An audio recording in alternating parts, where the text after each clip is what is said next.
Olá, pessoal, tudo bem? Hoje o nosso tema será como transformar o projeto de pesquisa em artigo científico. Então, para início de conversa, nós vamos falar sobre o projeto de pesquisa. Então, o que é esse projeto de pesquisa, né? Ele é o planejamento da pesquisa que nós vamos realizar. Então, seja um artigo científico que você precise realizar, ou uma monografia, ou a própria dissertação e teses, nós precisamos planejar esta pesquisa. Então, é o projeto de pesquisa que nos proporciona o planejamento visando minimizar os nossos erros. Então, se nas imagens que vocês veem aí, o engenheiro ele faz um projeto para minimizar os erros, nós, enquanto pesquisadores, também precisamos fazer um projeto, fazer um planejamento para minimizar nossos erros e para prever quais são as etapas da pesquisa que nós realizaremos. Então, o que é esse projeto? É um guia para nos orientar, né?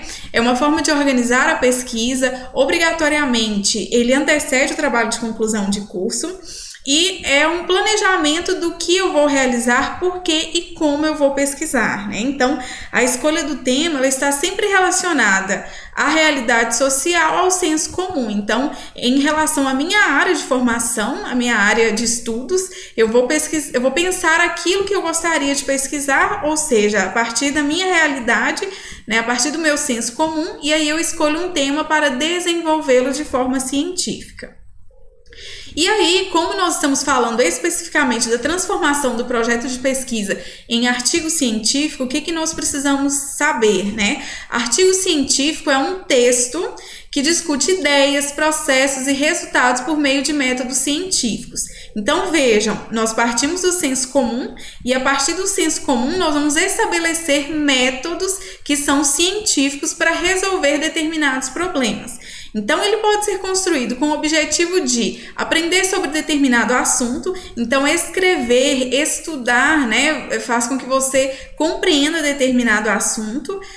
Apresentar em congressos, simpósios. Então, muitos eventos científicos, eles solicitam que você escreva um artigo científico ou um resumo científico para que você apresente, né, e publicar em revistas científicas também é um dos objetivos de se escrever um artigo científico e um elemento obrigatório de muitos cursos, né? Então, aqui na Unipac de Governador Valadares, por exemplo, atualmente todos os cursos elaboram um trabalho de conclusão de curso que é um artigo científico.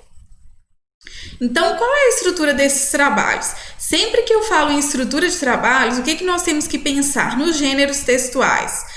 O que significa isso? Quando eu pego um e-mail e uma receita, estes gêneros textuais eles são diferentes entre si. Então, o projeto de pesquisa e o artigo científico, eles são diferentes, eles possuem diferenças entre si. Então, cada instituição, cada evento científico, ele utiliza um modelo específico, regras específicas. Na Unipac, nós vamos consultar 3 manuais. Para todos os cursos, nós vamos consultar o Manual 1, que é Roteiro para Elaboração de Projetos de Pesquisa, e o Manual 2, que é o Roteiro para Elaboração de Artigo Científico.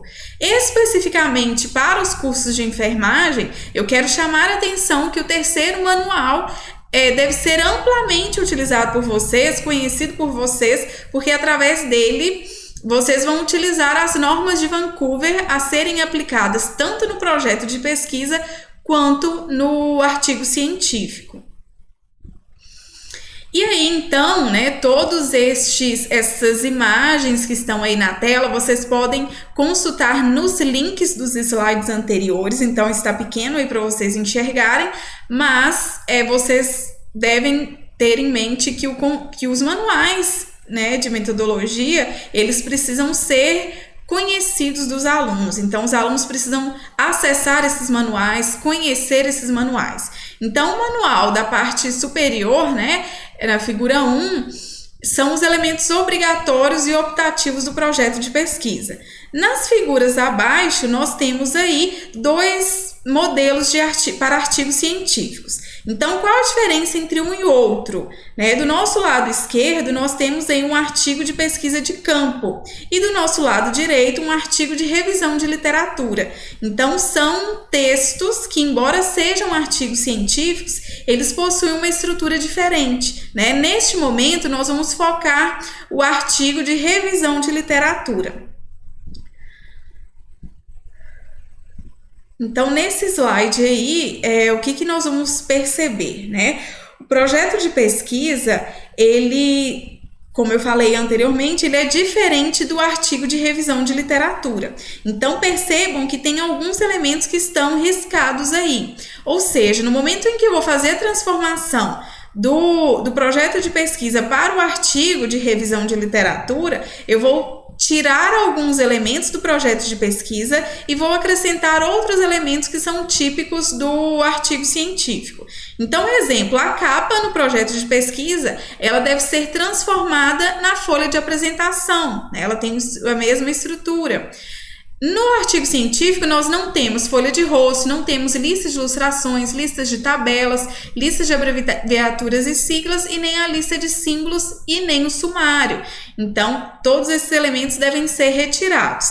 Então, a introdução do nosso projeto de pesquisa, ela vai virar a introdução do nosso artigo científico, acrescida de algumas informações. Então, na introdução do artigo científico, eu preciso expor qual é a justificativa do meu trabalho, qual é a formulação do problema, ou seja, qual é a minha pergunta-problema, quais são as hipóteses, quais são meus objetivos, e aí todos esses elementos devem estar na introdução. Então, é claro que a introdução de um artigo de mais ou menos 15 páginas, ela deve ter mais ou menos uma página. Então, todas essas informações, elas devem ser apresentadas de forma resumida.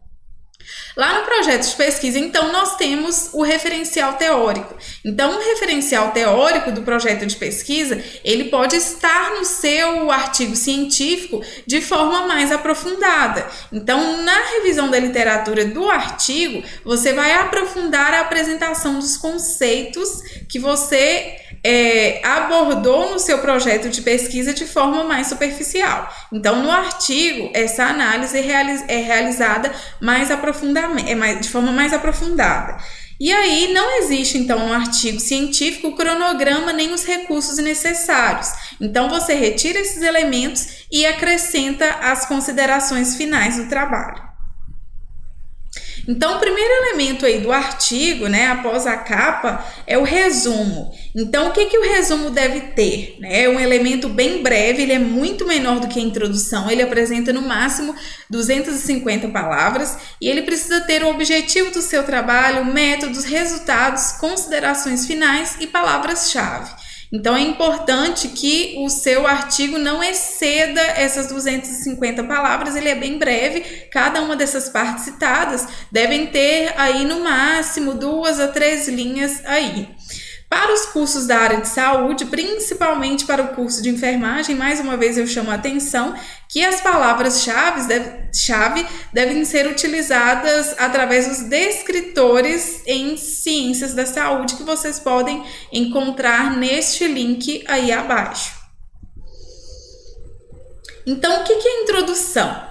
A introdução expõe o tema do artigo e relaciona com a literatura consultada. Além disso, apresenta os objetivos, a finalidade do trabalho, as definições, conceituações, hipóteses, os pontos de vista e abordagens, a justificativa da escolha do tema. Trata-se do elemento explicativo do autor para o leitor. Não se aconselha inclusão de ilustrações, tabelas e gráficos na introdução. Então, eu sempre digo que o máximo que nós vamos fazer na introdução do nosso artigo científico é fazer citações indiretas. Então, para quem quer saber informações mais detalhadas sobre a introdução, podem entrar neste link, que eu também vou deixar na descrição do vídeo, que detalha um pouco mais sobre os elementos da introdução. E aí o artigo científico tem o desenvolvimento. Esse desenvolvimento é a revisão da literatura. Então, na revisão da literatura, é a parte em que você coloca todas as informações e definições dos conceitos sobre o seu tema, né? Lembre-se que você não deve usar o senso comum. O que é o senso comum? Aquilo que você acha, né? Lembra lá das suas hipóteses? Suas hipóteses, por hora, elas estão recheadas de senso comum, né? Então, no desenvolvimento do trabalho, você traz os autores que vão embasar cientificamente o seu trabalho para evitar que você traga senso comum. Então, eu tenho aqui no canal um vídeo que fala especificamente sobre o referencial teórico e vocês podem assistir também neste link que eu vou deixar aqui na descrição do vídeo. E o que deve ter na conclusão, nas considerações finais? Então, nesta parte do trabalho, destacam-se os resultados obtidos na pesquisa. Deve conter uma resposta para a pergunta-problema, então todo projeto de pesquisa começa a partir da pergunta-problema. Então, aqui na conclusão, você retoma aquela pergunta-problema, respondendo-a de forma breve, concisa. E, além disso, você se refere às suas hipóteses, dizendo se elas foram confirmadas ou se elas foram refutadas, ou seja, se não é nada daquilo que você imaginou anteriormente. E aí você, enquanto autor, pode expor o seu ponto de vista com base nos resultados que você interpretou. Além disso, poderá incluir recomendações ou sugestões para futuras pesquisas sobre o tema. Então, principalmente no artigo científico, por se tratar de um gênero textual breve, né, de 15 páginas mais ou menos, muitas vezes você não consegue abordar tudo aquilo que você gostaria em relação ao tema. Então, é importante você mostrar que em futuras pesquisas podem ser realizadas determinadas situações, determinadas lacunas, tá joia? Então, essas são as referências bibliográficas e até o próximo vídeo.